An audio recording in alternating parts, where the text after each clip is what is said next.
Ce podcast vous est présenté avec la participation de la boutique No Watch.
Salut à tous et bienvenue dans cet épisode spécial hors série de Gaijin TV consacré entièrement à la Japan Expo. On est à Bordeaux, sous un magnifique soleil. Oui, je sais, ça n'a pas été trop le cas pendant ce mois de juillet, mais ça y est, aujourd'hui il fait beau. Alors comme vous pouvez le constater, hélas, je suis tout seul. Désolé, mais Magali a dû rester à la maison, eu égard à ses petits problèmes d'aérophagie actuels, enfin son petit problème de ventre rond, donc elle a besoin de repos. Je t'embrasse. Bref. Vous allez voir, on a un plateau exceptionnel, on a des interviews, des reportages, tout un tas de choses qu'on va vous faire voir dans ce numéro spécial. Je vous laisse découvrir. Cette édition de la Japan Expo 2011 rendait hommage à un artiste trop tôt disparu, Satoshi Kon, et il avait donc droit à une petite place quelque part dans la Japan Expo qui lui rendait hommage, une petite exposition très sympathique. Et bien nous sommes allés rencontrer un de ses plus grands fans, Philippe de Bacaste, vous connaissez peut-être, qui a répondu à quelques questions sur Satoshi Kon et qui nous a expliqué pourquoi cet auteur a autant marqué le cinéma d'animation japonais. Je vous laisse regarder. Bien, donc on est avec Phil de Bacaste, vous devez le reconnaître bien sûr. Et salut, bien sûr. Bonjour à tous. Donc on est à la Japan Expo, un des invités d'honneur en fait, est un invité posthume, il s'agit de Satoshi Kon. On aimerait bien, parce que je sais que tu es passionné, tu adores vraiment Satoshi Kon, dont on a le portrait derrière nous, est-ce que tu peux nous expliquer ce qu'il représente pour toi, ce qu'il représente dans le cinéma et dans l'anime japonais en général? Alors il faut pas que je dise de conneries parce que là il me regarde vraiment, c'est assez violent. Alors donc ça va être pareil pour toi je pense. Satoshi Kon c'est un metteur en scène qu'on n'arrive pas à remettre en question. C'est-à-dire qu'il nous a marqué dès son premier film qu'il a réalisé en 95, Perfect Blue, qui était qu'un téléfilm. Et c'est très rare que ça se produise, surtout au Japon. Le téléfilm a été converti en péloche pour passer au cinéma. Alors il faut se dire que ce bonhomme-là, c'est un grand fanat de cinéma. Avant, c'était un mangaka. Puis après, il a fait ses armes dans l'animation avec des grands noms comme Mamoru Oshii, tu sais, dans Pat Labor 2. Et ce que j'aime avec son cinéma, qu'il a reproduit après dans Millennium Actress, surtout dans Millennium Actress, dans Paprika et dans Tokyo Godfather, c'est son amour pour le cinéma lui-même. C'est-à-dire qu'il va te parler des techniques de cinéma, il va prendre des codes de genre du cinéma et essayer de les pousser au maximum avec bien sûr le maximum et même plus puisque l'animation va lui permettre d'aller très loin dans ses plans et surtout qu'il a des très beaux plans bien cadrés qui transparaissent une émotion certaine. Enfin je sais pas si pour toi ça te fait pas ça, c'est quand tu vois un Satoshi Kon. Bon après il y a l'aspect visuel bien sûr qui est toujours là, mais tu sens que c'est un Satoshi Kon, toujours. Oui, c'est vrai, moi je pense qu'il y a effectivement une grosse recherche du visuel chez Satoshi Kon et je pense aussi comme toi, ce qui m'a marqué le plus c'est l'idée qu'en fait ça a beau être de l'anime, moi je trouve que tous les plans sont effectivement c'est fait pour du cinéma, c'est ça l'originalité. Alors est-ce qu'il y a d'autres aspects, quel est ton œuvre préféré? Tiens, on va pas dire une question comme aussi bête. Moi c'est Millennium Actress parce que ce film, c'est son film le plus court, il est exceptionnellement touchant et c'est un petit peu, c'est vraiment son film qu'il a le mieux réalisé. Et tu sais, il a mis, ce qui est son thème, c'est le double qu'il a dans tous ses films. Le double, que ça soit la paranoïa dans Perfect Blue, que ça soit la mémoire dans Millennium Actress ou alors les rêves dans Paprika. À chaque fois, il explore ce thème du double avec ce cinéma et il essaye d'en faire quelque chose d'assez complexe, mais très fluide à la fois. Et bien sûr, d'un point de vue technique, c'est assez excellent. Et Millennium Actress, tu vois, c'est son amour du cinéma qu'il reproduit, avec aussi son amour pour son pays, le Japon. Il retranscrit toutes les grandes époques de son pays à travers plusieurs codes du genre dans le cinéma, car c'est la femme qui raconte ce qu'elle a vécu, parce que c'était une actrice, et du coup elle a joué dans beaucoup de films. Et c'est vraiment vraiment touchant. Et toi, c'est lequel? Tiens. Alors moi je suis resté extrêmement marqué par Perfect Blue. C'est un film que j'ai découvert, alors je l'avais raconté l'anecdote dans Gaijin, qui était assez terrible pour moi. Un excellent souvenir et un mauvais souvenir en même temps. Parce qu'on était avec un ami, on a découvert Perfect Blue dans un festival de films d'animation. On était ébahis, on était vraiment stupéfaits et la salle sifflait. Alors c'est peut-être un peu aussi une sorte de malédiction et c'est triste parce que des gens ne comprenaient pas, je pense, Satoshi Kon n'ont pas compris ce scénario de Perfect Blue, c'est vrai qu'il est très puzzle, hein, c'est un film un peu puzzle et effectivement je pense que si on n'a pas un petit peu de passion pour le cinéma, on a peut-être du mal à comprendre Perfect Blue, mais moi j'ai adoré, comme tu dis, il y a le thème du double, la paranoïa, enfin la schizophrénie, les questions qu'on peut... on est dans la tête du personnage et ça j'ai adoré, c'est vraiment un des rares animes qui m'a autant marqué. Ce qui est assez perturbant dans sa mise en scène, c'est qu'il est très terre à terre quand même s'il parle de SF parfois. On a l'impression vraiment que c'est un live. Voilà, c'est ça qui est fort, qui a déjà été... c'est vraiment la vague des réalisateurs comme Oshii, Otomo, etc., qui ont fait qu'ils ont reproduit tous ces codes. Mais là, lui, vraiment, il pose ses plans comme si c'était un film live. On pourrait carrément changer les dessins par des acteurs et ça ferait ça, même si je pense qu'il se foirerait avec des acteurs, parce que là il arrive à créer une sensibilité assez excellente avec tous ces jeux de couleurs. Dans Paprika, elles sont assez dingues, et cette mise en scène où quand même il est terre à terre mais il arrive à s'envoler et faire un générique merveilleux pour Paprika par exemple. C'est peut-être l'un des plus beaux génériques de films d'ouverture c'est exceptionnel. Donc ouais, Satoshi Kon, je trouve ça dommage que cette expo soit aussi réductrice, parce que là la Japan Expo elle est vraiment réductrice. Quand tu vois Tsukasa Ojo, ce qu'il avait eu l'année dernière, donc le créateur de City Hunter avait eu une sorte de baraquement à lui tout seul qui était merveilleux. Là on a des illustrations, c'est pas génial, mais bon, l'auteur lui il est génial. Bon, écoute Phil, je te remercie énormément d'avoir donné ton avis sur en plus Satoshi Kon. Donc on te retrouve dans Backcast de toute façon, régulièrement sur nowatch.net. Et puis donc nous rendez-vous à la prochaine, merci. Salut.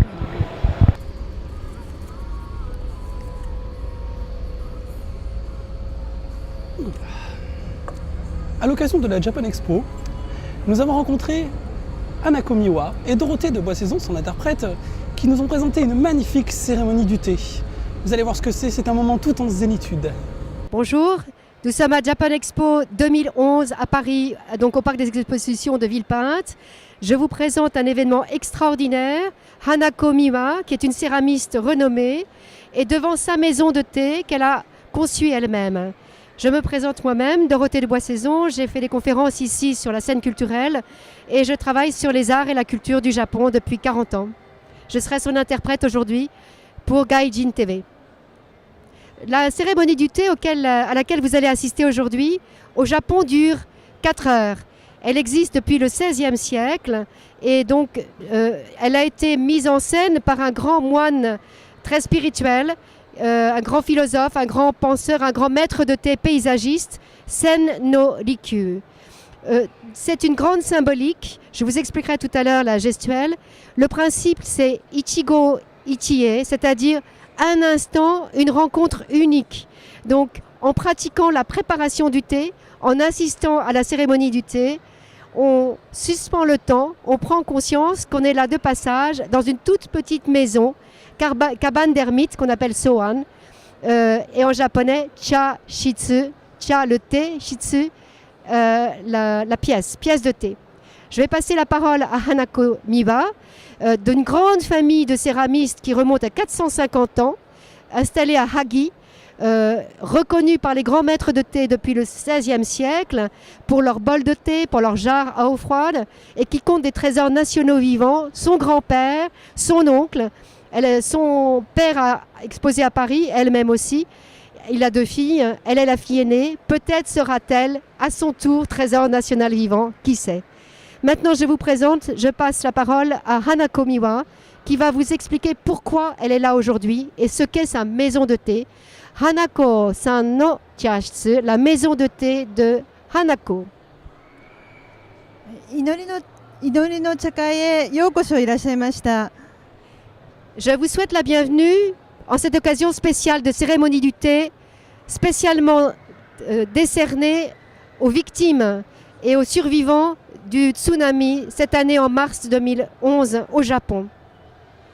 花子ティールームについて、ティーハウスについてちょっと説明させていただきます。 J'aimerais vous donner quelques clés pour comprendre ma maison de thé. 自然から生まれて自然に帰っていく素材でできています。 Ce que j'ai voulu comme principe, c'est une maison complètement 100% naturelle, qui viennent de la terre, de la nature et qui repartent à la nature, c'est-à-dire 100% recyclable, 100% naturel. 例えば柱は竹で、壁はシルクと和紙が一緒になったものです。 Par exemple, vous voyez ces piliers, ils sont faits en bambou et les parois, si fines, si légères, elles sont faites à base de soie tissée à la main, naturelle, mélangée à de la fibre végétale de papier. 床柱はハスの茎を集めたものに黒いストッキングがシルクのものがついております。 Chose incroyable, vous voyez ce pilier du tokonoma, il est fait à base de tiges de lotus mélangées à de la soie noire pour tisser les chaussettes. 天井はハスの縄で編んだロープで支えられております。 Devinez encore, ce plafond, il tient en étant soutenu par 3 cordelettes fines en fibre de tiges de lotus. 茶室のデザインは私と2人の建築家のコラボレーションです。 Le design de cette maison de thé, il revient à moi, c'est moi qui l'ai voulu ainsi, mais avec la collaboration de 2 architectes. コペンハーゲン出身のアレックス・エチリーと Alors tout d'abord un architecte danois, Alex L.S. Lee, donc de Copenhague. 横浜出身の西野奈美さんです。 Nishino Nami, alors l'autre architecte, Nishino Nami, donc de Yokohama, donc dans l'île du centre du Japon, dans l'île de Honshu du Japon. で、お茶室のすべての部材が一つのケースの中に入ります。 Pouvez-vous croire ceci? Tous ces matériaux naturels, je les ai apportés dans cette valise que vous voyez là.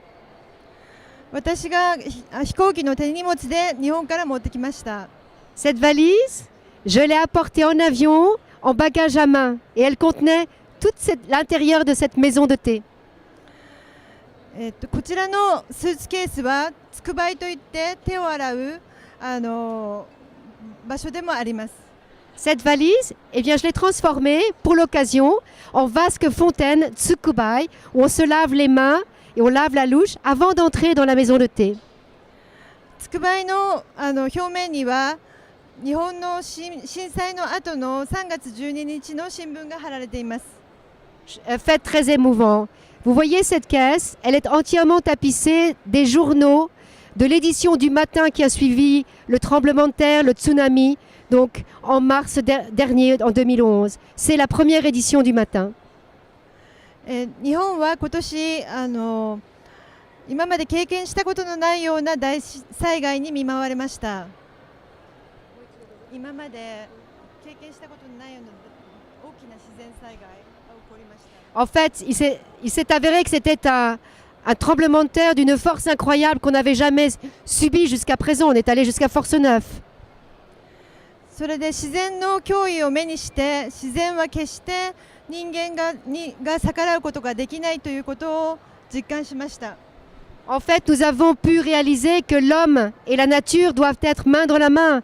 L'homme ne doit pas dominer la nature ne se laisse pas faire. 人間のテクノロジーを用いてもそれはコントロールしきれるものではありません。 La nature ne peut pas être soumise à la technique de l'homme. C'est le contraire.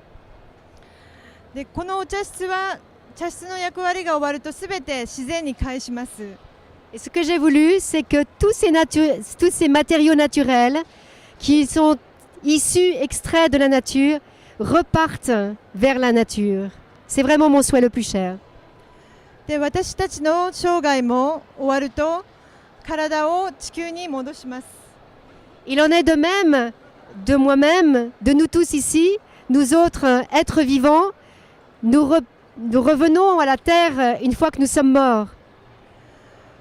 それで茶の湯を通して私たちが自然の大きな営みの中の一部であるということを感じてもらえると嬉しいです。 Ce que je souhaiterais, c'est qu'au cours de la cérémonie du thé, on ait tous ensemble le sentiment que nous sommes un maillon de la nature. Nous sommes un infime maillon du monde entier. こちらにあるハスの葉っぱと掛け軸のハスの花はとても生命力を持った植物です。 En fait, vous voyez ici la vasque, c'est une feuille de lotus et le kakediku, le rouleau qui est suspendu, c'est une fleur de lotus que j'ai fait moi-même. Ça représente une symbolique très forte de la vie. Les pieds dans la vase, cette plante devient une magnifique fleur. C'est une symbolique très puissante. それでハスは再生の象徴でもあります。 C'est aussi une symbolique en fait du cycle des renaissances, des réincarnations. それで日本の、震災で大きな被害を得た方々がこれから再生に向かって復興されることを願ってお茶を立てたいと思います。 Ce que je souhaiterais, c'est qu'au cours de cette cérémonie du thé, nous soyons en pensée avec les survivants du drame du séisme du Japon et que notre pensée en fait aille vers eux pour leur donner du courage de reprendre le flambeau de la vie, de renaître à leur nouvelle vie. ありがとうございました。 Merci de participer dans cette optique pour eux, pour le Japon, pour la nouvelle vie. En fait, dans la cérémonie du thé, il y a une partie très importante, c'est de cheminer dans le jardin de rosée, qui est un peu spécifique, où on marche sur des pierres particulières. Et avant d'entrer dans le pavillon de thé, il y a une vasque au ras du sol. Vous la voyez là, cette vasque, et on se rince la main droite, la main gauche, puis très doucement, la bouche bien sûr, la louche. La louche, vous reversez le reste de l'eau comme une cascade, un torrent de montagne jusqu'à la dernière goutte, lentement. Et vous imaginez que vous êtes rincé, purifié par une source de cascade de montagne. Vous posez la louche délicatement sur la vasque, vous vous essuyez la main et vous allez tout doucement vous diriger vers Nijiriguchi, c'est-à-dire la petite porte-fenêtre où on glisse avant d'entrer. Voilà, vous enlevez vos chaussures, curieusement, dans le sens inverse du départ. C'est-à-dire que on ne met pas ses chaussures, dans le sens de la maison, mais vers l'extérieur, comme si on ne s'incrustait pas et qu'on allait repartir. En principe, dans la maison de thé, on porte des petits habits, c'est-à-dire des chaussettes blanches avec un gros orteil et les 4 orteils séparés. Donc à votre tour, en fait, chacun se rince au tsukubai à son rythme, beaucoup de douceur. Vous avez marché tranquillement sur le chemin de rosée, vous avez écouté la nature, les oiseaux, les feuilles, et puis vous avez rincé votre main, votre bouche, comme si vous avez rincé votre cœur. Vous écoutez votre souffle et vous rentrez tout doucement. Pourquoi est-ce qu'on rampe ? Depuis le XVIe siècle, les samouraïs mettaient leurs sabres à l'entrée. À l'intérieur, régnait la paix. On n'était plus unis dans la jalousie, la rancœur, la haine, la guerre, mais dans la paix. Ce protocole existe depuis le XVIe siècle. Donc, Rikyu, Sen no Rikyu. On se baisse, Nijiri c'est ramper, Guchi c'est l'entrée. Vous voyez qu'il y a 2 tatamis. Hanakomiwa entre. Elle a un éventail fermé. Pourquoi ? C'est l'éventail ouvert, signe de bonheur, l'éventail fermé, territoire profane et sacré. tout contre Hanako, territoire profane. En face, au-delà de son éventail, territoire sacré de respect. Hanako, en saluant avec son éventail fermé, vous exprime le respect qu'elle a pour vous deux, vous les invités. En principe, on reste à genoux. La cérémonie durera 4 heures. On appelle ça un kaiseki, c'est-à-dire un repas sur invitation formelle. Aujourd'hui, très émouvant, notre invitation, c'est penser aux survivants du cataclysme du mois de mars, envoyer notre énergie, notre émotion, notre ferveur en regardant cette cérémonie du thé. Hanako, tout d'abord, s'incline. On s'incline souvent devant la cérémonie du thé et elle apporte une assiette avec des gâteaux. Le papier blanc, c'est votre assiette, qu'on appelle un kaishi. Il est plié en deux de façon asymétrique, parce que dans la nature, rien n'est parfait. Il n'y a que dans les jardins classiques à la française où tout est symétrique. La nature n'est jamais ainsi. On s'incline. Hanako Miwa vous apporte Kensui, la jarre à eau froide.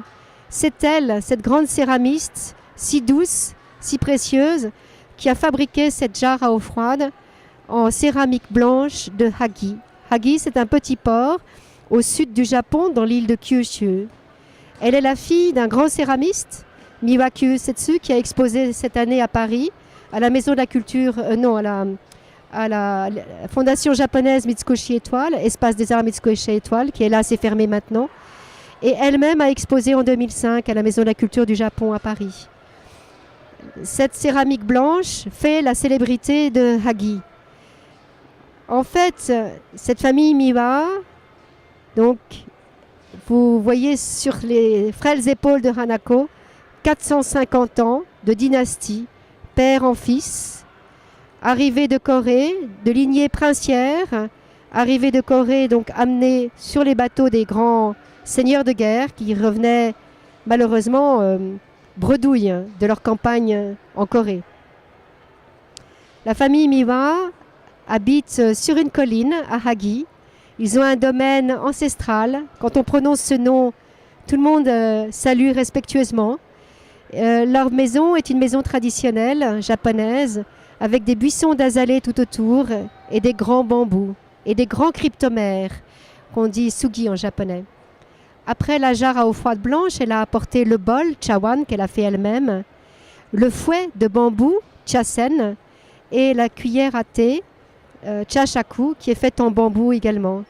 Cette fois-ci, elle n'est pas faite en bambou, elle est faite en bois de cryptomère, sugi. Elle a apporté aussi une boîte à thé qu'on appelle Natsume, qui est en lac, poudrée d'or. La grande louche s'appelle Hishaku. Elle est faite en bois de bambou et elle repose sur un couvercle qui servira donc à la soutenir. Regardez la gestuelle qui est très lente, très douce et qui remonte au XVIe siècle, entièrement codifiée par Sen no Rikyu.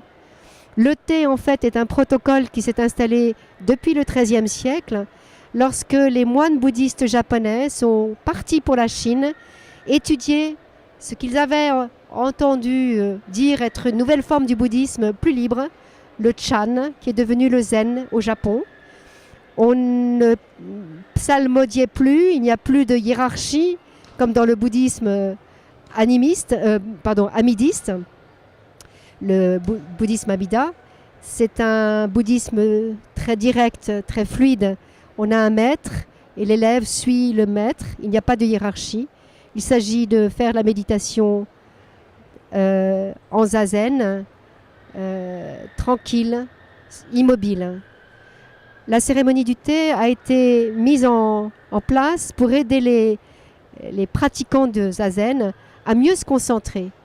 Si vous vous concentrez sur la gestuelle de la préparation du thé, vous verrez que votre conscience s'apaise, votre conscience s'aiguise, votre harmonie intérieure s'amplifie.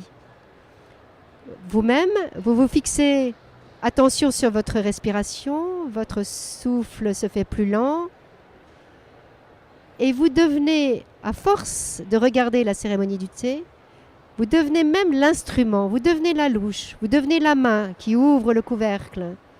Parce que, à force de pratique, vous connaissez ce protocole du début de A à Z. Depuis le XVIe siècle, toutes les écoles pratiquent ce même mouvement. À San Francisco, à New York, à Paris, à Vladivostok, c'est toujours la même gestuelle, comme à Tokyo, comme à Hagi. Sachez que dans plus de 25 pays au monde, il y a des écoles qui pratiquent l'enseignement de la cérémonie du thé. Les Occidentaux ont vraiment compris l'héritage, le patrimoine incroyable qu'est cette gestuelle du thé et cet esprit du thé. Vous voyez que le pavillon est tout petit. 2 tatamis. So-an, la cabane d'ermite de Rikyu. C'est la plus ancienne cabane de thé. 3 fois de suite, Hanakomiwa va soulever le chasen, le fouet, le regarder, le mouiller, voir qu'il soit parfaitement pur. Naturellement, les objets ont été purifiés avant que nos invités ne s'installent. Mais c'est une gestuelle de nettoyer, purifier les objets encore une fois, par respect pour les invités. Eh bien, ce rituel participe au protocole d'harmonisation intérieure des invités et du maître. Ces gestes sont lents. Alors, si vous êtes connaisseur de la messe chrétienne, vous serez surpris de retrouver la même gestuelle. Il est certain qu'à l'époque, au XVIe siècle, donc je m'arrête là, le geste c'est « mangez votre gâteau ». Il est très important de tapisser son palais de gâteaux, gâteau glace, higashi, gâteau un peu moelleux avec de la pâte de haricots rouges ou haricots blancs, wagashi, omogashi, pâte de haricots à base aussi d'algues rouges, yokan. Ces gâteaux sont nécessaires pour que vous ayez une saveur douce, harmonieuse dans votre palais, avant de boire le thé matcha qui est extrêmement amer. Le principe, c'est d'être toujours dans l'harmonie. Donc, votre palais ne doit pas être heurté par l'amertume du breuvage tout à l'heure. Donc, je reviens à mon explication. On a donc nettoyé le bol, on a nettoyé le fouet, on a fait un petit bruit de frapper la céramique avec le thé. Ce petit bruit, il est nécessaire. Lorsque vous êtes invité, parfois votre pensée s'évade. Ce petit bruit sec du fouet sur la céramique va vous ramener à la réalité du moment. Comme je vous ai dit tout à l'heure, Ichigo Ichie, un instant une rencontre unique. Il faut, même si la pensée s'échappe, se recentrer sur la beauté du moment, le côté unique du moment et sur, je dirais, notre intention du moment qui est d'envoyer depuis Paris notre énergie, notre pensée vers les survivants qui doivent avoir tant de force pour revivre à nouveau après le séisme. Tel est notre vœu aujourd'hui au milieu de l'animation de Japan Expo 2011. Regardez comme le geste est beau. En fait, on fouette le thé matcha, ma qui veut dire entièrement, cha le thé, entièrement thé, c'est-à-dire une poudre verte, premier bourgeon, 2 premières feuilles extrêmement fraîches, cueillies à la main au mois de mai, la première récolte.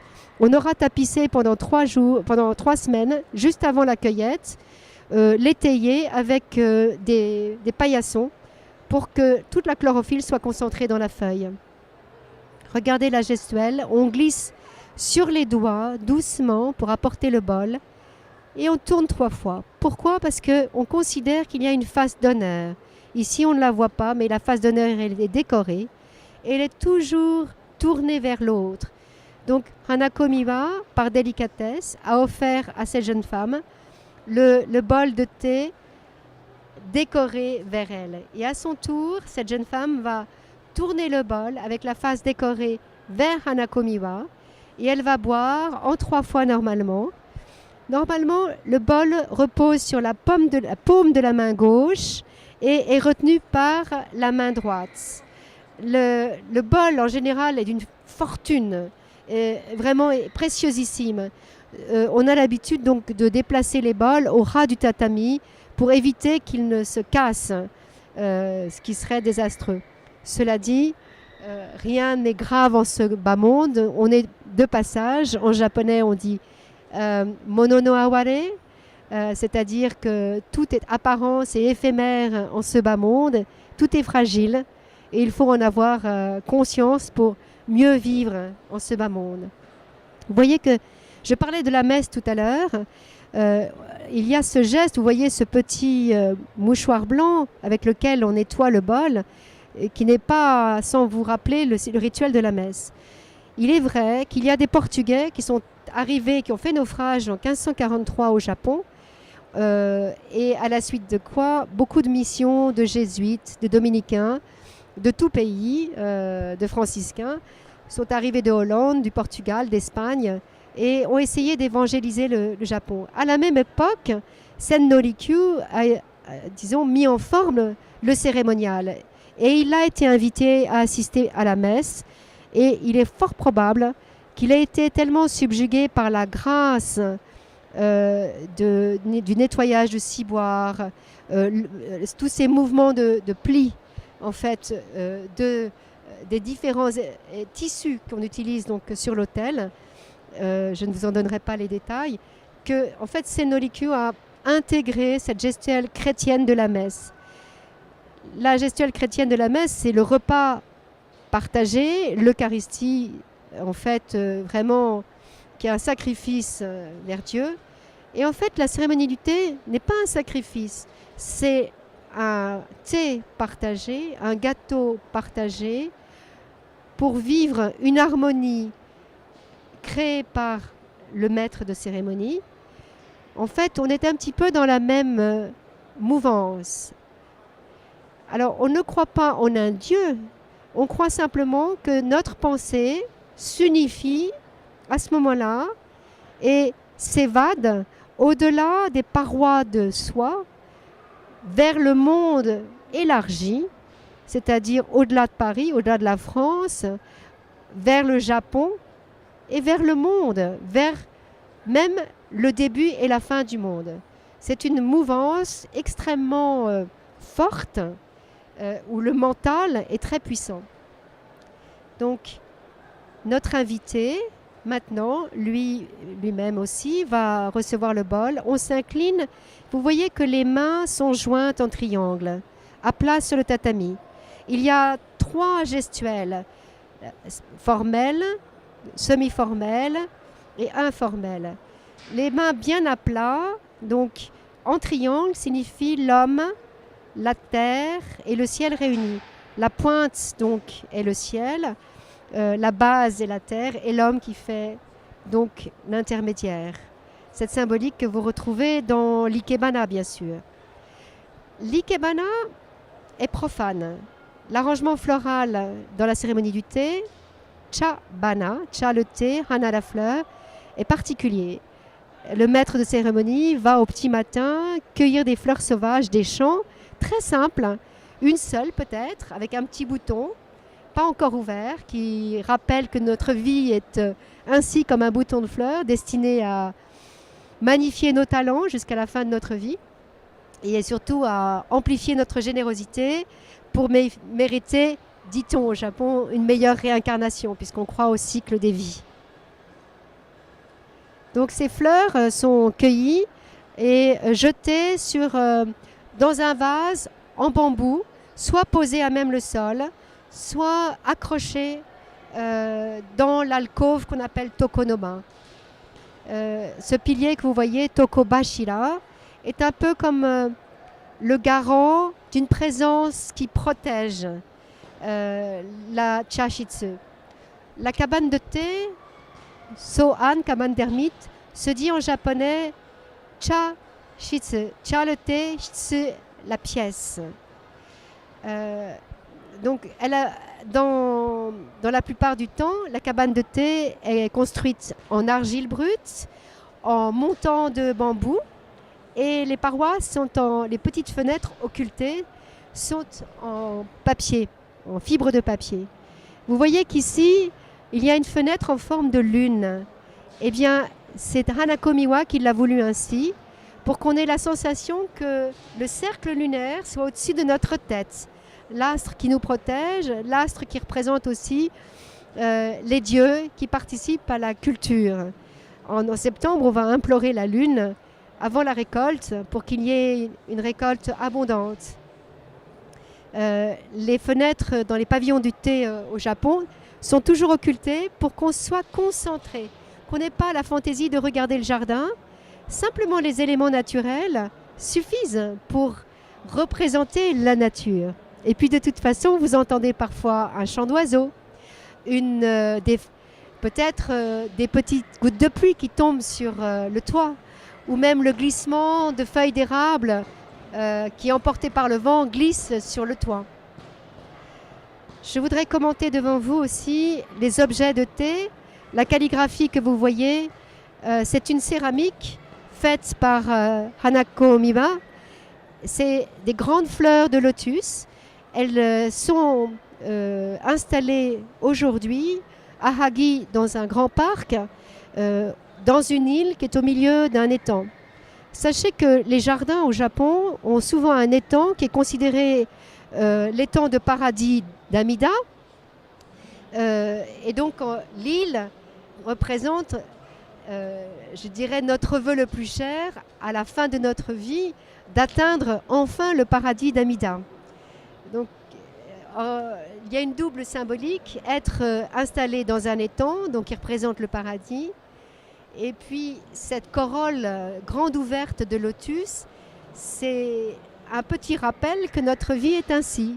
Les pieds dans la vase, nous démarrons humblement, fragiles avec nos épreuves, et puis à la fin de notre vie, nous aurons combattu nos souffrances, nos maladies, nos épreuves, et nous aurons essayé de retrouver au fond de nous-mêmes ce qu'est notre vraie nature, notre authentique nous, pour arriver à la fin de notre vie, dépouillé des préjugés, dépouillé des artifices, dégagé de la vie artificielle et simplement sincère, vrai, aimant nos familles, aimant nos voisins, être dans une sphère de générosité. C'est une très très belle symbolique. Le blanc et la purification. Regardez la gestuelle de Hanako, elle va, pour la fin de la cérémonie du thé, vous permettre de regarder les objets. On appelle ce stade Haiken, ce qui veut dire l'honneur de pouvoir regarder des objets précieux. En principe, on présente la boîte à thé, Natsume, qui est en lac, alors là, poudrée d'or de façon somptueuse, c'est un grand maître de Kyoto qui a réalisé cette boîte. Et on montre également la cuillère à thé, chashaku, qui est en bambou. Souvent, vous verrez au milieu de la cuillère une petite fente. C'est admirablement sculpté. La cuillère, le dosage, c'est 2 cuillères, ça suffit. À peine 3 cuillerées de thé. Cette poudre verte magnifique.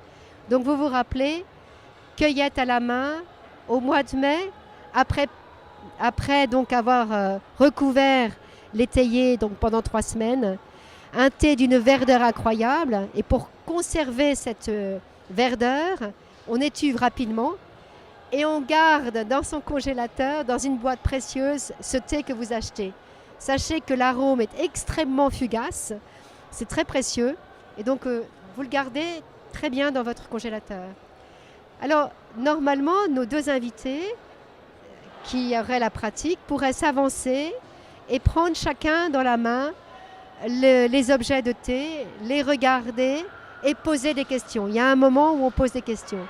Chaque objet est baptisé, entre guillemets, puisqu'il ne s'agit pas de baptême, mais nommé d'un nom spirituel, d'un nom poétique, et qui, quand vous demandez le nom, vous fait voyager mentalement. D'ailleurs, tout à l'heure, vous pourrez demander à Hanako quel est le nom de chacun de ces objets. Je vais essayer de m'approcher et de lui poser la question. La gestuelle est toujours la même, lente. Regardez comment on déplie doucement ses jambes et le bruit. Le bruit feutré des tabis, c'est-à-dire des chaussettes blanches qui glissent le long des tatamis. Vous retrouverez ce bruit feutré sur les scènes de théâtre sacré, le no. Les paysages, les personnages sont des dieux réincarnés sur la scène et ils glissent à pas feutrés. Ces bruits sont vraiment une cadence pour vous ramener à vous-même. C'est la dernière partie. Devant ces objets magnifiques, Natsume, Chashaku, regardez cette gestuelle ravissante sur la paume, la délicatesse des... Voilà. Et Hanako termine la cérémonie en s'inclinant doucement. Regardez la beauté de son kimono qui est codé. Et regardez comme elle a son cou avec un petit col blanc de pureté, légèrement échancré, et la coiffure très belle. Regardez ses mains qui sont posées sur ses genoux et qui vont devant vous saluer. Et c'est un moment mémorable. Vous mémorisez ces objets que vous ne reverrez plus. Vous mémorisez sa grâce, sa douceur pour se relever. Voilà. Et ces silhouettes qui disparaissent. La transparence de la soie, elle va revenir pour nous saluer. Regardez au bas des parois l'édition du matin qui a suivi ces drames, le tsunami, le tremblement de terre force 9, qui a continué pendant 1 mois à Tokyo, force 6, force 5, et puis les radiations nucléaires qui s'en sont suivies. Vous êtes donc entourés par les âmes, comme ça, immatérielles, de ceux qui sont partis.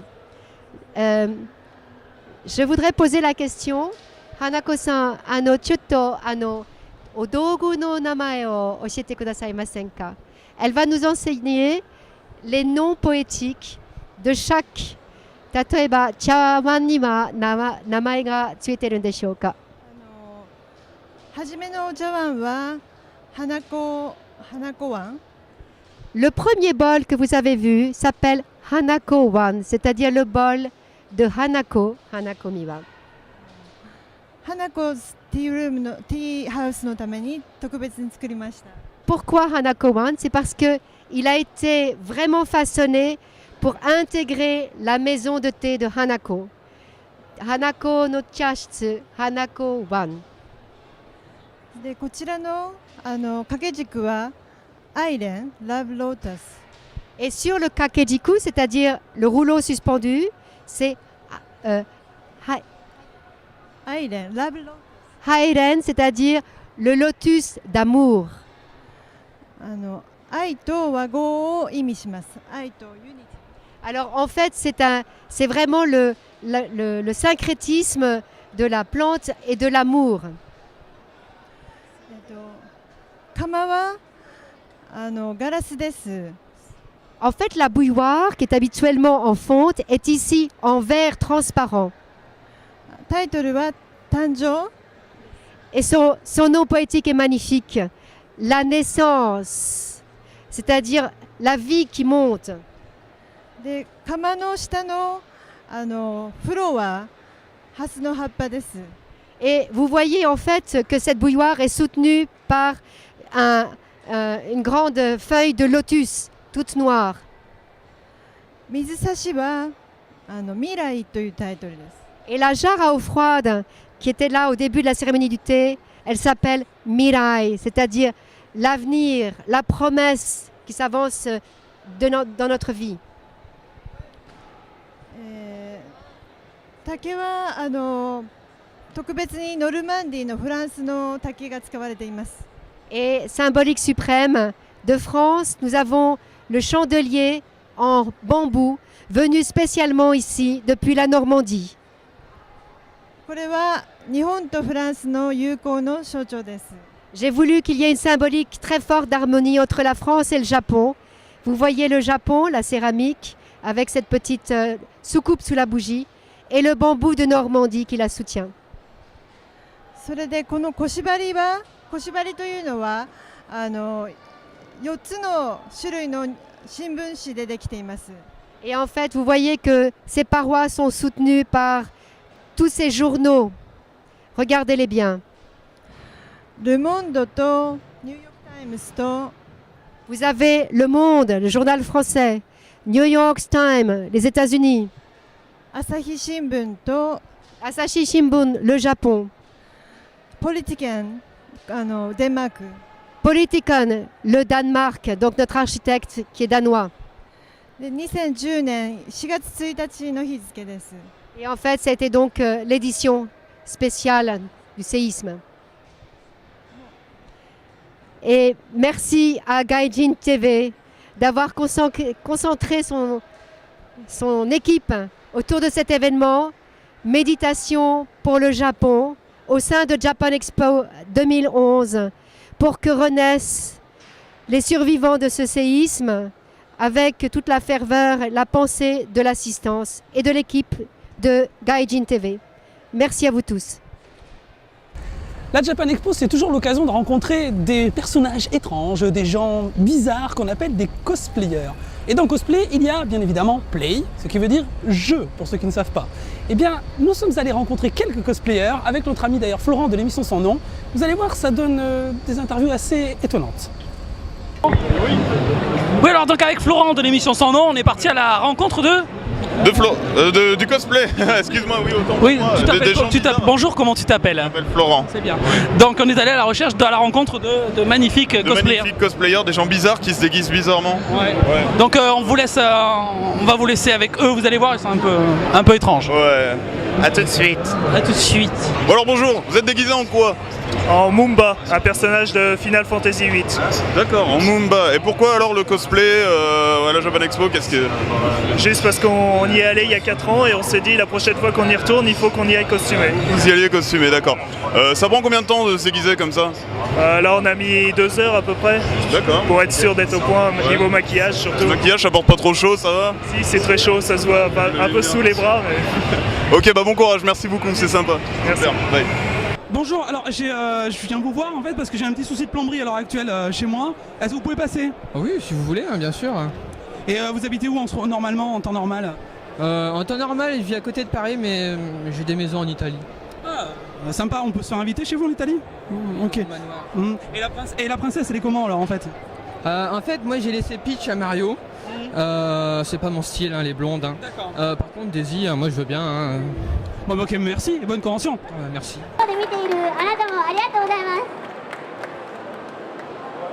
Qui vous plaît dans le cosplay, vous?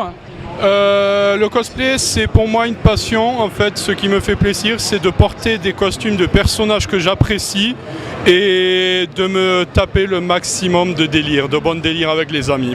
Et alors, est-ce que vous êtes un puriste du cosplay? C'est-à-dire, vous avez fait vous-même le costume, ou alors est-ce que vous avez fait comme certains qui trouvent la facilité en achetant directement les costumes tout faits? Ah non, moi par contre, je suis un puriste et je fais moi-même mes costumes parce que les costumes faits main, on peut avoir de tous les types. Il y a des costumes qu'on ne peut pas acheter et la qualité, c'est absolument pas la même. Ok, merci, bonne Japan. Bonne Japan à vous aussi. Alors on est avec Batman là tout de suite en direct pour l'émission Sans Nom. Batman, en quoi êtes-vous déguisé? Il est pas sympa, c'est un connard.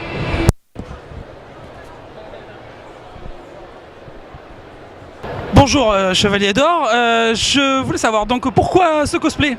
Eh ben, ce cosplay, c'est parce que c'est mon chevalier préféré et que en fait par rapport à la technique que j'avais, en l'occurrence c'est tout en lino, il fallait que j'ai pas trop de forme arrondie, donc en fait j'ai fait un des chevaliers qui avait l'armure pour autant qui avait le plus de droite et le moins possible d'arrondi. Voilà, donc c'est un petit mélange de choix et ça a été imposé par le matériau, voilà. Donc tu es un puriste du cosplay, hein, c'est toi qui l'as fait entièrement? Enfin je suis pas un puriste, c'est mon premier cosplay à vrai dire, mais effectivement je l'ai fait tout seul, donc un certain nombre d'heures, je sais pas, je dirais 30 ou 40 heures, quelque chose comme ça. Donc voilà, mais effectivement fait en entier et je suis assez content pour la première fois quoi, du truc. Voilà. Bon, et alors cette prime branlée par CIA, ça fait quoi finalement? Tu t'en es remis ou pas psychologiquement? Psychologiquement, oui. Bon, après voilà, j'ai retourné ma veste, je suis devenu un peu plus cool, tout ça, sympa. Bon, après j'ai changé, voilà, j'ai éteint mon armure en mauve, ça faisait plus classe et tout, mais bon, effectivement, bon, je m'en suis remis quand même. Ça va.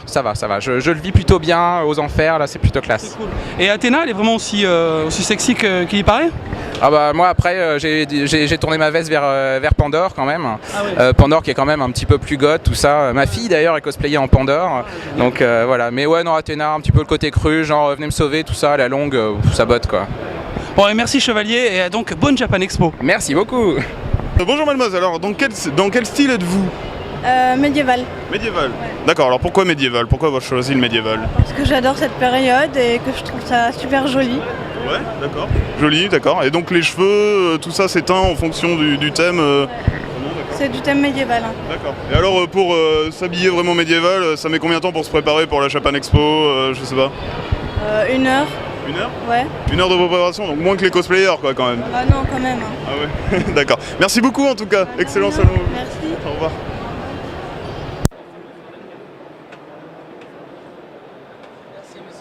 Salut, alors donc bien sur le cosplay, qu'est-ce qui vous plaît dans le cosplay?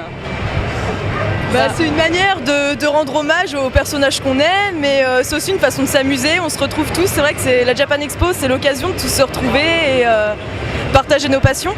Et alors est-ce que vous êtes des puristes, on va dire, du cosplay, c'est-à-dire ceux qui font eux-mêmes leurs costumes, ou alors est-ce que vous allez acheter, vous allez prendre des morceaux de costumes pour vous créer à partir de ce qui est déjà vendu sur les stands?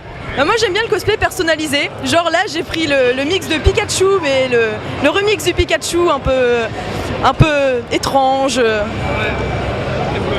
Un peu gothique Lolita mélangé avec Pikachu peut-être Pas vraiment, non, c'est un mix de Pikachu avec toujours un bout de ma personnalité un petit peu étrange. Et alors à la Japan, vous cherchez quoi avant tout? Qu'est-ce que vous cherchez en priorité? Rencontrer d'autres cosplayers ou vous venez pour un truc précis, la musique ou autre chose? C'est pas, il n'y a pas vraiment de priorité, c'est vrai que c'est un tout, donc c'est une manière de retrouver nos amis d'internet ou les amis qui habitent loin qu'on n'a pas vraiment l'occasion de voir tout le temps, et en même temps on peut faire des achats, et c'est vrai qu'il y a pas mal de choses à voir, c'est vrai que c'est intéressant. Ok, merci, bonne Japan. Merci. Pour l'anonymat. Pour l'anonymat, ok, oui. Ouais, tu me dis c'est bon ou pas? Ok. Alors bonjour, est-ce que vous avez vu des fantômes ici ou pas? Bah écoutez, je vais voir ça tout de suite, je vais vous dire ça, on va voir s'il y en a. S'il y en a, normalement, ça se voit avec un PKE-mètre. Allons-y voir. Il y en a beaucoup ou pas? 2 ou 3. 2 ou 3 ouais. Dont le caméraman, je crois. Ah ouais, merde. Caméraman, il est, je sais pas, ça doit être un fantôme. Je ne le savais. Gros ectoplasme. Oui, c'est souvent comme ça que je l'appelle. C'est souvent comme ça que je l'appelle.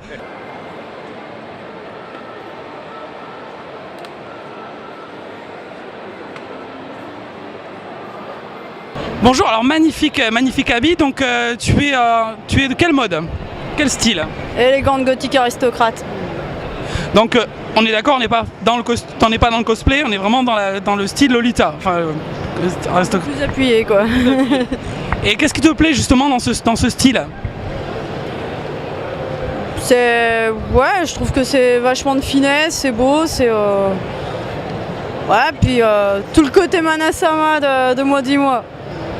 Et qu'est-ce que tu cherches dans la convention de la Japan Expo Comic Con? De la musique, des bouquins, ouais, des vidéos, et puis des goodies quoi. Même des figurines.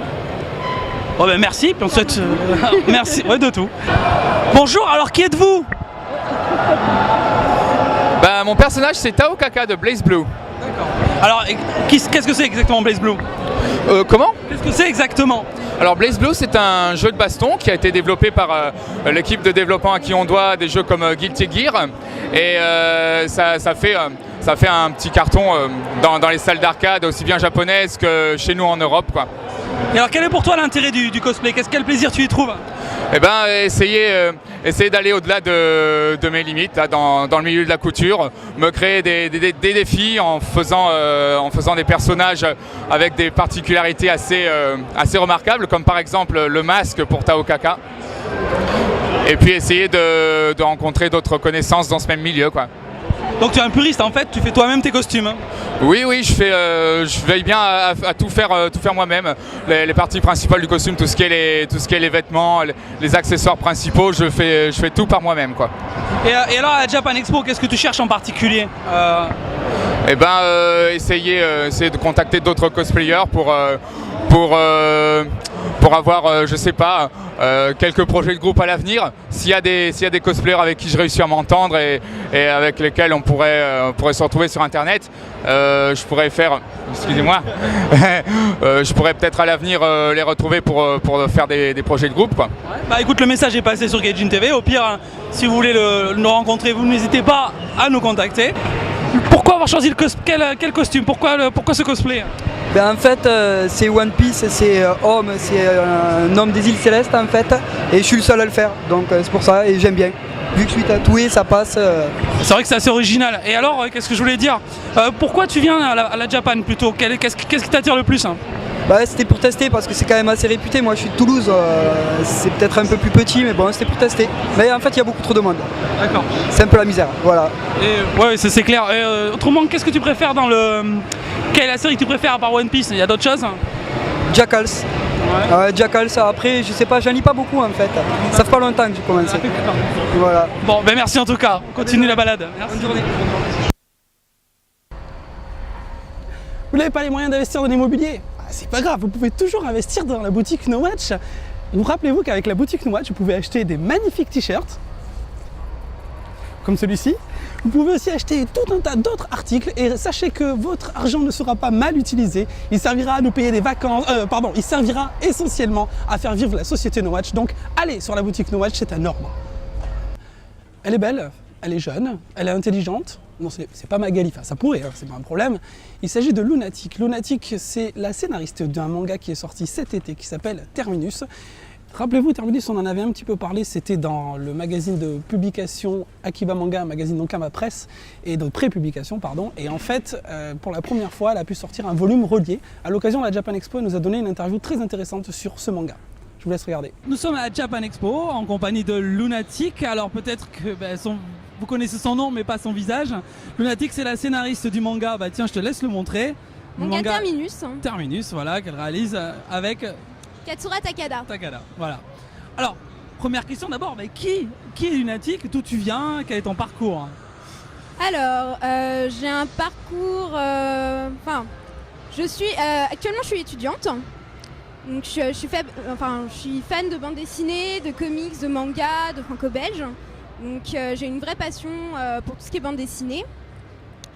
Je suis donc étudiante en école de commerce. J'ai 20 ans. Qu'est-ce que je peux vous dire d'autre? Voilà, je pense que c'est déjà pas mal. C'est déjà pas mal. Et finalement, comment ça s'est passé la rencontre avec Akiba Manga, donc le projet Akiba qui est assez ambitieux? Comment tu as été repéré? Est-ce que c'est toi qui as été les démarcher ou est-ce que c'est eux qui sont venus chercher? Alors en fait, le projet Akiba, à la base, c'est David Guélou, donc Glou, le scénariste d'Akiba aussi. On se connaît tous entre scénaristes et Glou nous a proposé en fait le projet de faire des mangas japonais avec des scénaristes français. D'accord. Et donc voilà, donc on s'est lancé un peu comme ça. Au début c'était très volubile comme projet, on pensait pas que ça arriverait à quelque chose. Ouais.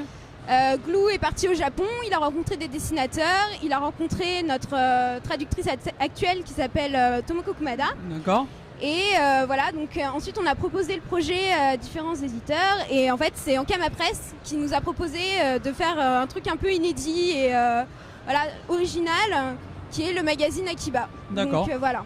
Ok. Et alors concrètement, question très simple en fait, comment tu travailles avec Takada, vu que vous avez quand même la distance, puisqu'il est au Japon, est-ce qu'il vient en France, est-ce que vous arrivez à échanger des fois? Alors il y a la distance et il y a aussi le fait que je ne parle pas japonais et qu'il écrit un peu anglais, mais il ne le parle pas et il ne parle pas français non plus. Donc tout se passe grâce à la traductrice qui fait le lien. Donc tout d'abord, comment ça se passe? J'écris le scénario. Donc le scénario, ça se déroule un peu comme les scénarios de films ou de séries télé. Donc avec case 1, à la place de plan 1, c'est case 1. Et ensuite description, puis les dialogues. Donc le scénario est traduit par la traductrice, envoyé à Katsura, qui va ensuite réaliser des croquis des pages et la constitution des pages. Donc moi je vais vérifier que ça va, que ça colle avec l'histoire. Des fois s'il y a des choses qui changent un petit peu, où il a décidé que cet angle-là c'était meilleur qu'un autre, voilà, on discute, on échange par mail. Donc, toujours avec la traductrice qui fait le lien en fait. D'accord.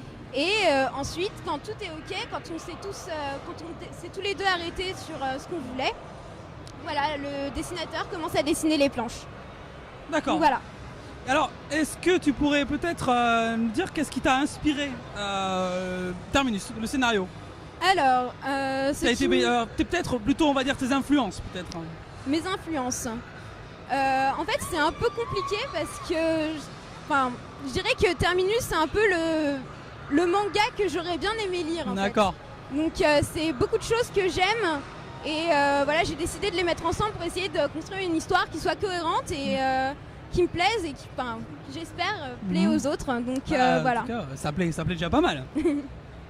Alors raconte-nous un peu l'histoire peut-être pour ceux qui justement ne connaissent pas Terminus, donc qui est en pré-publication mais qui vient donc de sortir son premier tome. Voilà, donc ça raconte-nous un petit peu l'histoire. C'est un premier tome qui est disponible uniquement pour Japan Expo. D'accord. Et donc c'est un tirage limité et s'il y en a qui ne sont pas vendus pendant Japan Expo, ils seront disponibles sur l'Ankama Shop.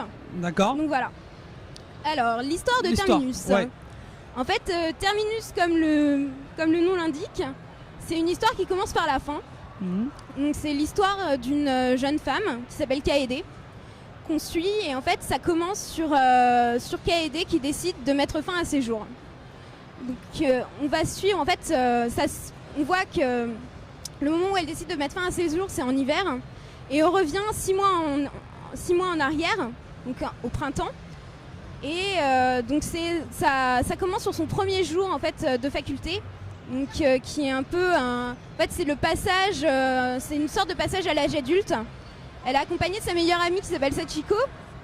Et donc voilà, donc on suit Kaede, ses premiers pas à la fac, tout ça. Et elle tombe nez à nez avec un garçon.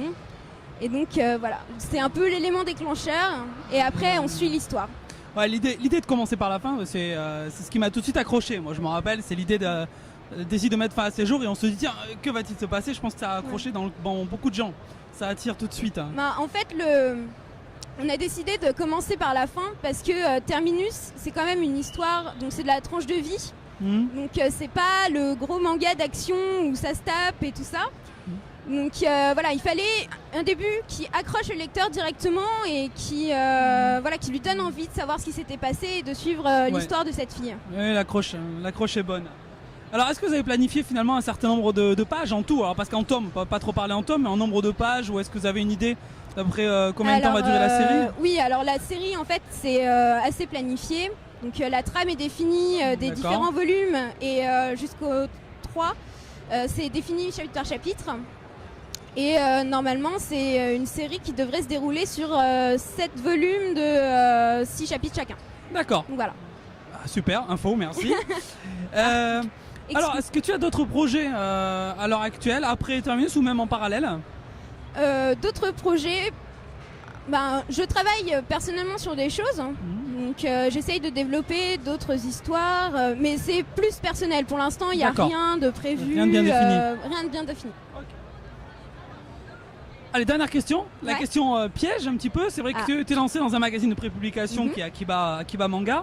Alors comment tu perçois le concept de prépublication en France? Bon, ça cartonne au Japon, mais est-ce qu'en France, ça cartonne, on le sait un petit peu moins, c'est moins la culture. Et est-ce que tu ne penses pas que ce système finalement favorise davantage les séries qui vont plaire à un grand public au lieu de favoriser des séries qui peut-être sont moins grand public mais qui pourtant sont de très très bonne qualité? Alors c'est une question un peu difficile. Le magazine de prépublication en France, je pense que culturellement, c'est pas ce à quoi on est habitué. Ouais. Parce qu'on a des magazines comme Spirou qui marchent depuis longtemps. Mais c'est plus une institution et une devanture de Dupuis. On va dire que l'argent ne vient pas forcément de la prépublication à la base. Un magazine comme Akiba, je pense que dans l'absolu, on peut dire que oui, puisqu'il y a le système de vote, des séries qui sont plus grand public vont être favorisées. Mais je pense que dans Akiba, le fait qu'il y a une très très grande diversité au niveau des titres, au niveau des styles graphiques, au niveau des histoires, au niveau des ambiances, je suis pas sûre que quelque chose qui soit vraiment très très grand public va se démarquer, c'est sûr, mais ça n'empêche pas une série un peu plus confidentielle de faire son bout de chemin et de plaire à des gens. Et c'est aussi une manière de justement de faire découvrir des choses, voilà, des choses qu'on n'achèterait pas forcément parce que, on va prendre les extrêmes, on lit du Naruto, on n'a pas envie de se lancer dans un shoujo. Là, on est dans un magazine où on a des styles différents. Ouais. On achète le magazine. On va Donc finalement, ça donne ses chances à pas mal de gens. À mon sens, oui. C'est une bonne réponse en tout cas, elle me convient. Écoute, je te remercie d'être venu nous voir sur le stand No Watch et merci d'avoir répondu aux questions pour Gaijin TV. Merci, ça m'a fait très plaisir. Et puis à très bientôt et bon courage et merci. Merci beaucoup, au revoir. Brigitte Lecordier et Eric Legrand, ces noms ne vous disent peut-être pas grand-chose et pourtant vous connaissez très bien leur voix, ce sont des comédiens doubleurs qui ont doublé les séries de notre enfance, Dragon Ball, Les Chevaliers du Zodiac, etc. Vous allez voir, à l'occasion de la Japan Expo, on les a rencontrés, une interview très intéressante. Je vous laisse voir. Bien, alors dans le cadre de la Japan Expo, on est avec deux personnages quand même assez emblématiques de l'animation.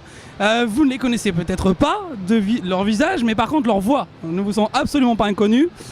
En fait, il s'agit donc de Brigitte Lecordier et de Eric Legrand, qui sont en fait comédiens et qui font du doublage, et dans les séries japonaises en particulier. Alors, première question que je vais vous poser, justement, qui sont les personnages que vous avez l'habitude de doubler dans les séries ? En fait, l'habitude peut-être pas, mais en tout cas, dans Dragon Ball, je fais Son Goku, Son Gohan, Son Goten, Trunks, C18 et Videl, et Kaioshin, voilà. Et mon petit camarade. Il fait Vegeta en particulier, Yamcha, Monsieur Popo. Dans DBZ, j'ai fait le commentateur des tournois. Je suis fatigué. Je sais pas que j'ai bu, c'est que je suis un peu fatigué en fin de journée. Là. Puis, il y a un tel boucan que c'était. Et voilà. Et dans les Chevaliers du Zodiac, Seiya en particulier, et puis d'autres. Voilà. Bien. Alors en fait, la première question que j'ai envie de vous poser, c'est vous avez aussi est-ce que vous avez participé aussi à des films? Et est-ce qu'il est plus difficile de doubler un personnage d'animé ou un personnage de film? Est-ce que l'attitude est différente, l'expérience est différente? Moi, je trouve qu'elle est différente. Sur un film, en fait, c'est presque plus simple parce qu'on a un acteur en face de nous. Il joue, il a un tempérament, il parle lui avec ses propres mots. Donc, il suffit de l'écouter et de jouer la même situation que lui. Et normalement, on est dans la même situation, donc on joue les choses comme lui les a jouées. Alors que dans un dessin animé, là, il y a plusieurs sortes de dessins animés. Il y a des dessins animés qu'on fait qui sont des créations françaises. Donc là, il y a tout à inventer. Là, voilà. Il y a vraiment tout à inventer. C'est-à-dire qu'on n'a qu'un dessin et il faut rentrer dans le dessin. Et donc, il faut vraiment le nourrir. Hein. Un dessin animé, il faut le nourrir. C'est-à-dire il faut avoir une énergie terrible. On fait pas, il ne faut pas faire semblant, quoi. Là, t'es vraiment, tu vas au bout du bout. Et puis, il y a le dessin animé japonais, qui est encore une autre sorte de dessin animé, où pareil, alors là, l'énergie, je te raconte même pas, où ça crie beaucoup, où les personnages sont hauts en couleur. Tous. On n'est jamais en demi-teinte, on ne fait jamais des choses à moitié. Donc du coup, on y va à fond, il faut les remplir, quoi. Vraiment les remplir. Donner effectivement énormément d'énergie.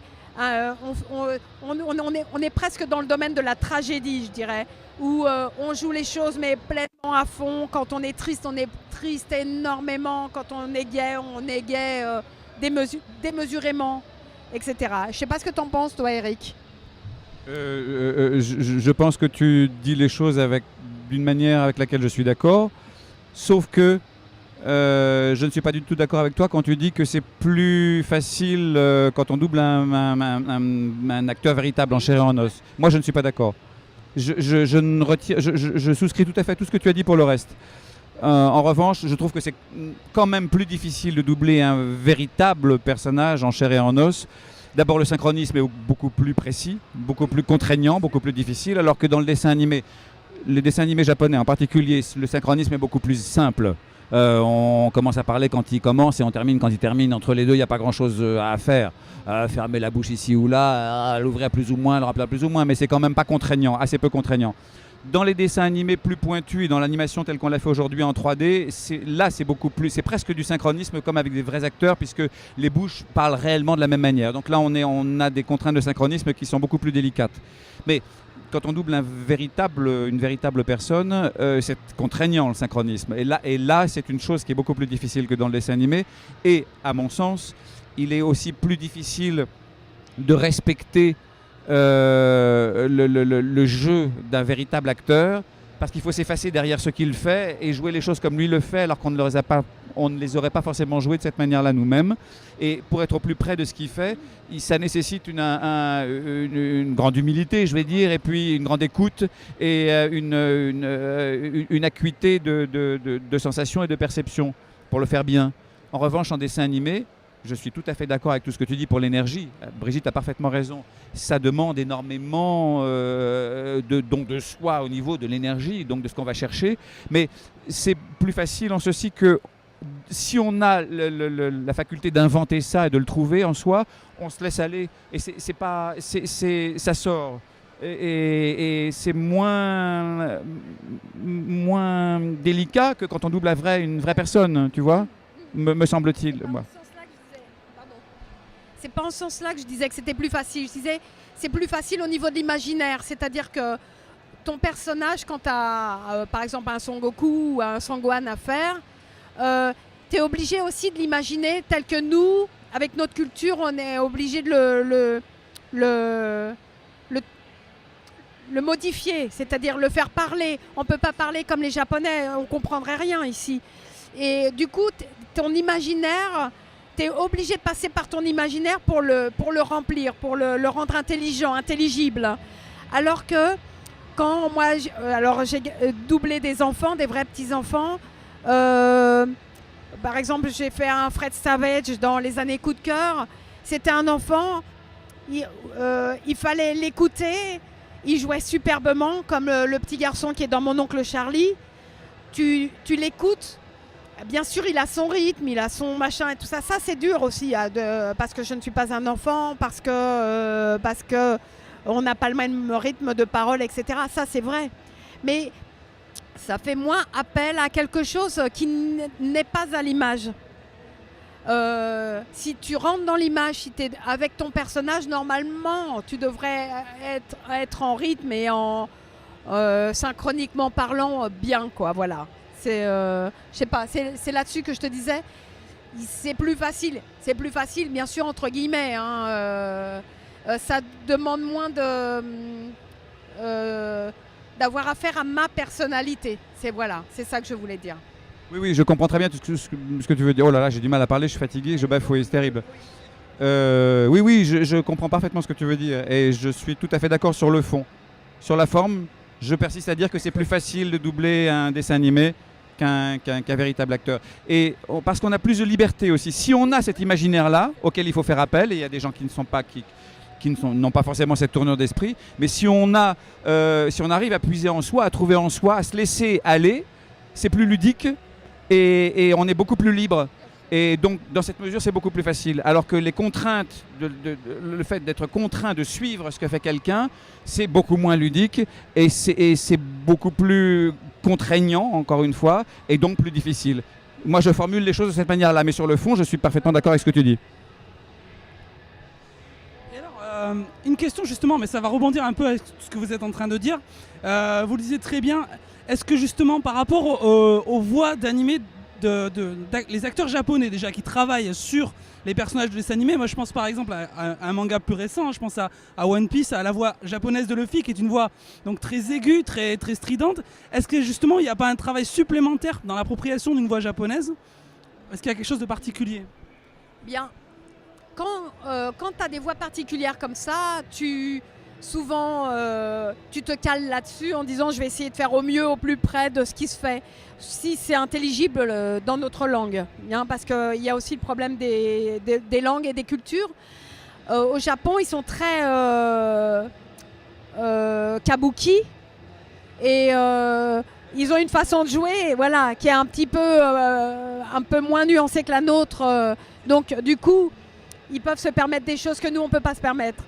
Mais bon, sinon, on essaye de se caler effectivement sur l'original, bien sûr. Toujours, on écoute toujours l'original pour essayer d'être au plus près.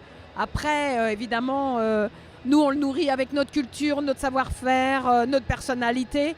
Ce que j'aime bien, moi, dans le dessin animé, justement, qu'on ne peut pas faire dans le film, c'est que tu peux y amener, toi, ton petit grain de sel, quoi. Voilà. Dans tous mes personnages, j'ai amené mon grain de sel, pratiquement. Et se laisser aller, je rejoins tout ce qu'on disait tout à l'heure, à être excessif d'une manière qui est très jouissive. Et à être, quand elle parlait de tragédie, je suis tout à fait d'accord, on le dit souvent, mais c'est shakespearien ces scènes-là, et on se laisse aller à faire des choses en essayant d'être le plus sincère possible. On se laisse aller à faire des choses qu'on n'aurait jamais l'occasion de jouer en doublant ou en jouant vraiment au théâtre ou au cinéma, parce que les personnages dans la vie ne font pas vraiment ce que font les personnages de dessins animés. Et là, les dessins nous poussent à faire des choses et les situations à faire des choses dans lesquelles on peut se laisser embarquer, et c'est très drôle en restant sincère. C'est ça qui est vachement intéressant, que j'adore faire. Et tout à coup, multiplier les sentiments par 10, quoi, et voilà. C'est vrai qu'il y a une culture asiatique, hein, parce que je pense aussi au théâtre indien qui, par exemple, est joué énormément dans l'extrême. Donc, je vois tout à fait ce que vous voulez dire, effectivement. Alors, juste sur quelques anecdotes. Tiens, justement, vous parlez de l'appropriation et des fois des personnages, mais aussi des fois vous rajoutez un petit peu quelque chose de vous. Alors, est-ce qu'il y a des choses que vous avez des fois un petit peu rajoutées qui n'étaient pas forcément dans l'œuvre originale? Je crois que Son Goku, il avait un nuage magique qui faisait « Nuage magique !» Et lui, il était un peu brigitesque, le cordier. Et il y avait aussi pour Son Gohan le qui est un petit peu à cause d'Eric. Parce qu'on plaisantait, on s'amusait aussi, et on se faisait des petits challenges en disant « T'es pas chiche de placer ça, de faire comme ci, comme ça ».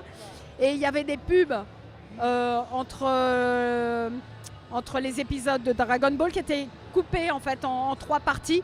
Et le petit gimmick, c'était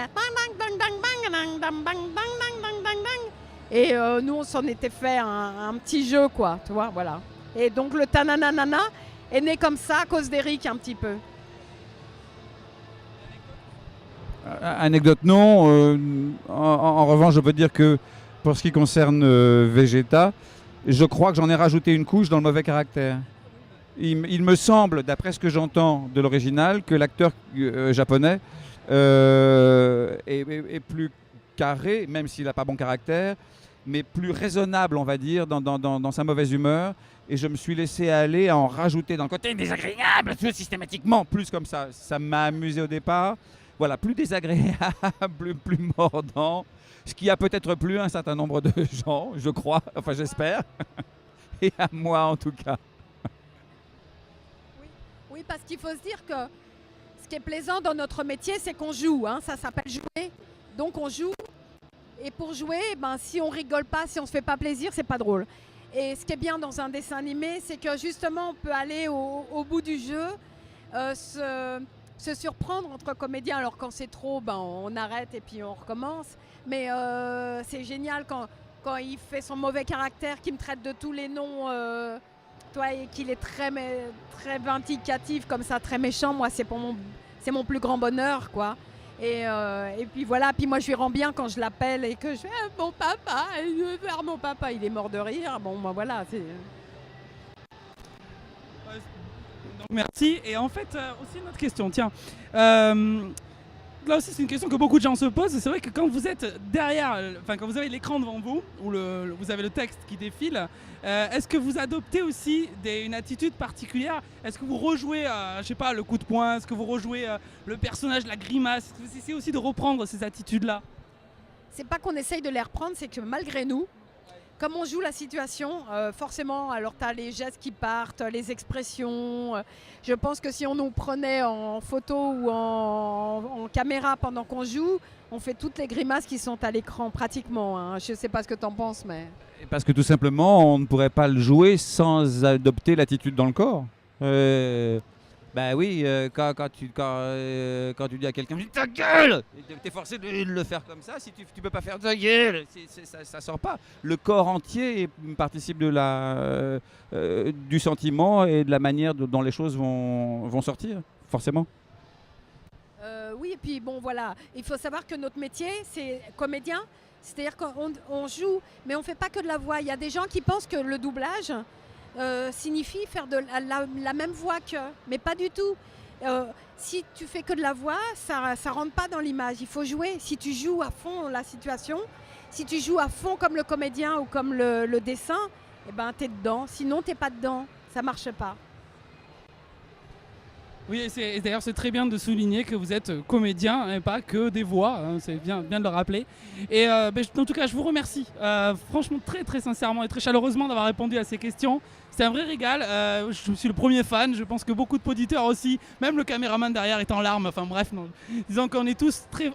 Il y a quelque part, ça résonne en nous quand on entend vos voix, donc forcément c'est quelque chose qui... on essaie de nous rencontrer en tout cas très agréable, merci. Vous kiffez ce genre de cosplay? Vous allez aimer celui-là. Bonjour, alors présente-nous ton cosplay, tu es en qui? German Noir. Ah bon, j'avais pas remarqué. Alors c'est dur de monter autour ou c'est pas trop dur? Non, ça va. Ça va? T'assures alors, y'a pas de problème. Ouais, bien pour longtemps. Bon, ok. Et alors est-ce que t'as vu un octopus quelque part ou pas? Pas encore. Bon, bah si tu le trouves, hein, tu lui fous une rouste. Non, là, ça serait plus l'homme des sables. D'accord, ok. Merci. Bonjour, mais qui êtes-vous? Bonjour, alors, je suis un pirate des Caraïbes, inspiré par le film Pirates des Caraïbes. Voilà. Alors ça fait quoi d'être mort? Ah, quand on revient sous l'eau, ça fait bizarre, hein. On réagit moins vite. Bonne convention en tout cas, merci. Merci beaucoup. Alors, adieu public bien aimé, je crois que c'est l'heure de mon exécution, c'est fini. Bonjour. J'ai entendu parler d'un mouvement de grève à l'Étoile Noire, qu'est-ce que vous pouvez m'en dire? C'est pas vrai. On était là pour protéger le monde, on était là pour sécuriser l'AREA et toutes les histoires que tu racontes sont pas vraies. D'accord, mais vous avez quand même pris une raclée avec des Ewoks, est-ce que ça vous fait quelque chose ou vous en êtes remis ou pas? Les Ewoks sont mon ennemi mortel, si je vois une, il est mort. D'accord. C'est un peu comme ça. Écoutez, je crois que j'en ai vu un qui court là-bas, donc franchement, foncez. Bonjour Athéna. Bonjour Chevalier. Je voulais savoir, est-ce que vous en avez pas marre de faire toujours sauver toutes les 5 minutes par des chevaliers de Zodiac? Est-ce que vous pouvez pas un petit peu vous débrouiller toute seule? Bien écoutez, je vois pas pourquoi je me gênerais vu qu'ils sont tous prêts à mourir pour moi à chaque fois. Donc non, je vois pas ça pourrait salir ma robe. Ah, vous avez raison, mais vous avez un charme fou aussi, c'est pour ça. Et absolument, autant que je m'en serve. Merci.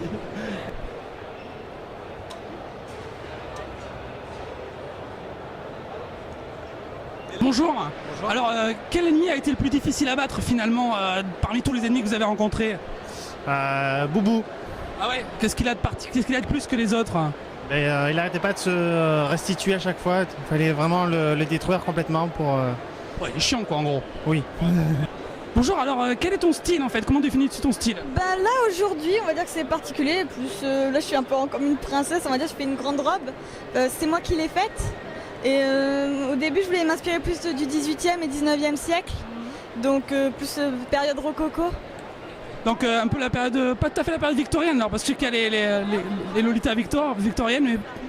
À peu près. Voilà, c'est plus victorien d'époque plutôt, parce que c'est très long jusqu'aux pieds, donc contrairement aux Lolita qui sont plus courts. En tout cas magnifique, bravo, beau travail.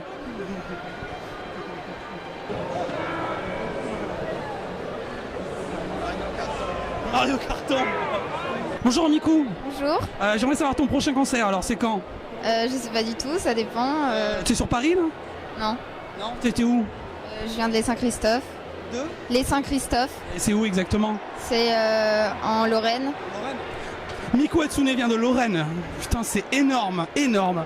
Donc on a la chance de voir du côté de Nancy en concert? Bah sûrement oui. Ah génial, bon je viendrai, hein. Merci beaucoup. D'accord, de rien. Alors il faudrait qu'à un moment donné, montre bien le panneau là. À un moment donné, faut trancher le débat. Donc moi je te pose la question, est-ce que tu es plus Free Hugs ou plus Free Kiss? Je suis plus Free Hugs quand même. Ok. Voilà, c'est fait, merci. Là, je suis quand même avec l'équipage des Mugiwara. Je suis pas avec n'importe qui, là. Regardez bien. Alors d'abord, première question pour Luffy. Quand deviendrez-vous enfin le Seigneur des Pirates? D'ici 3 ans. Putain, génial, un méga spoil, super, dans 3 ans. On fera peut-être une petite saison en plus, mais on sait pas encore, on verra bien. Selon la forme, si on décide d'aller, par exemple, je sais pas, on va faire un petit tour vers des îles tropicales, faut bien se reposer un peu quand même. Et autrement, vous préférez qui, Nami ou Robin? Honnêtement, je dois vous avouer que j'ai un petit faible pour la princesse Vigie, mais chut, ça sort pas parce que sinon je vais me faire massacrer sur les forums. Secret. D'accord. Et Sanji, tu prépares quoi pour midi? Oh, un petit pot de marimo. Il a faim. Toi ta gueule. Merci à vous en tout cas. Merci. Pour terminer ce Gaijin TV, rien de mieux que de le présenter devant le Apple Store de Bordeaux, de la 5e avenue. Regardez, magnifique. Bon, allez, sans plaisanter, ce numéro est terminé. Je vous remercie, on vous remercie avec Magali de l'avoir suivi. Ce numéro spécial Japan Expo, on espère qu'il vous a plu. On vous retrouve au mois de septembre dans des conditions tout à fait normales, dans notre petit salon, dans notre coin un petit peu cosy, avec des numéros, tout ce qu'il y a de plus classique. On va retrouver les rubriques Actu, Zoom, Culte. Je voudrais remercier encore une fois tous nos watch pour ce magnifique moment passé à la Japan Expo. Je voudrais également remercier Cédric Bonnet, qui est ici mon assistant. N'est-ce pas? Et je voudrais aussi remercier Cédric Mercier qui lui est le caméraman. Merci aussi à tous les fans de Gaijin TV qui nous suivent depuis un bon petit moment que je n'ai pas cité la dernière fois. Giant Florent, Ludovic, Solo, etc. Guillaume, Romain, bref, je ne vais pas tous les citer, mais vous savez qu'on pense à vous. Et on espère vous retrouver très vite. Ciao!